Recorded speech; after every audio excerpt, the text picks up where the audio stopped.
সম্ভবত আজকে কিংবা কালকে সেই ইসলামী রাজনৈতিক দলটি তারা বলছেন যে পিয়ার না হলে পরে আমরা পিয়ারের জন্য আমরা তুমুল আন্দোলন গড়ে তুলব। তাই সাংবাদিক সম্মেলনে বলেছেন আনুপাতিক নির্বাচন যেটি আর তা আপনাদের যে এতদিন আন্দোলন গেল, এত কিছু হলো 16-17 বছর, হ্যাঁ আপনারাও গণতন্ত্রের জন্য আন্দোলন করেছেন, এখানে সমস্ত ইসলামিক রাজনৈতিক দলগুলো সবাই করেছে, আপনারাও করেছেন, সেদিন তো এই প্রসঙ্গ তোলেননি। আজকে এটা এত বড় হলো কেন? এই বিষয়টাকে এত সিরিয়াসলি নিচ্ছেন কেন? এলাকার লোক যদি তার প্রতিনিধিকে চিনতে না পারে আগে থেকে, তাহলে তো মানুষ বিভ্রান্তিতে ভুগবে, মানুষ তো ইয়ে করতে পারবে না যে আমাদের প্রতিনিধি কে হবেন।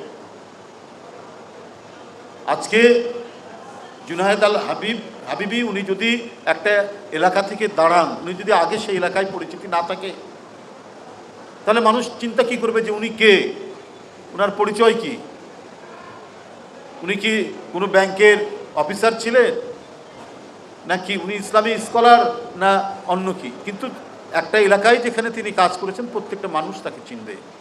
কিন্তু আজকে এই বিষয়টাকে তো প্রমিনেন্টে নিয়ে আসা, এত সামনে নিয়ে আসা, এটা তো এক ধরনের, আমি মনে করি সুপরিকল্পিত একটা মাস্টার প্ল্যানের দিকে আগাচ্ছেন। কিন্তু এটা তার জন্যই কোনো কিছু মঙ্গল বয়ে নিয়ে আসবে না।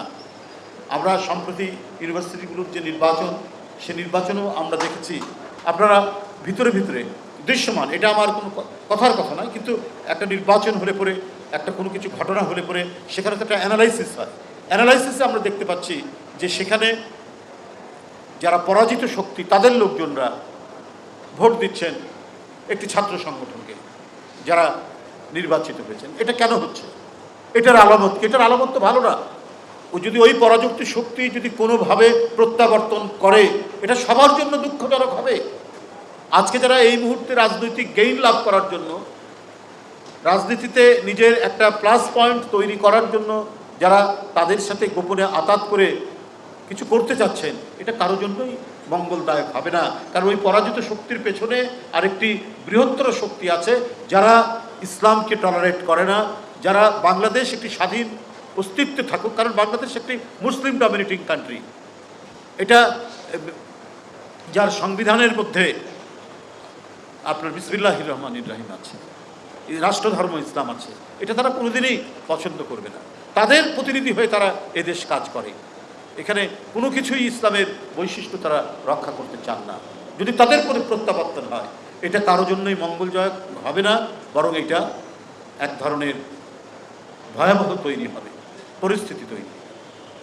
চট্টগ্রামের কি বলে যে ওইটা সীতাকুণ্ড, চট্টগ্রামের সীতাকুণ্ডতে স্থানীয় জনগণ একজন পরাজিত দোসরকে ধরিয়ে দিয়েছে। সেখানে ওই দলটি আজকে যার কথা বললাম, ইঙ্গিতে বললাম, তারা গিয়ে তাকে ছাড়াতে যাচ্ছে, ছুটিয়ে আনতে যাচ্ছে। এই আলামতগুলো কিন্তু ভালো নয়। যে সমস্ত আমরা পরিস্থিতিগুলো দেখছি, যে দৃষ্টান্তগুলো দেখছি, যা ঘটছে, এই ঘটাটা এইভাবে চললে পরে মানুষের মন তো যখন বিগড়ে যায় তখন আর কিছু করার থাকে না, অনেক কিছুই খারাপ কিছু চলে আসতে পারে। সেটা না করে বরং আসুন, হ্যাঁ, যে যার রাজনৈতিক মতামত প্রকাশ করবে, এটাই তো গণতন্ত্র। এর জন্যই তো সব দল মিলে আমরা লড়াই করেছি। কিন্তু আরেকজনকে ফাঁদের মধ্যে ফেলে আমি রাজনৈতিক গেইন নিব, এইটা করতে গেলে পরে অন্যের জন্য ফাঁদ পাততে গেলে নিজে সে ফাঁদের মধ্যে পড়তে হয়, এটাও মাথার মধ্যে মনে রাখতে হবে।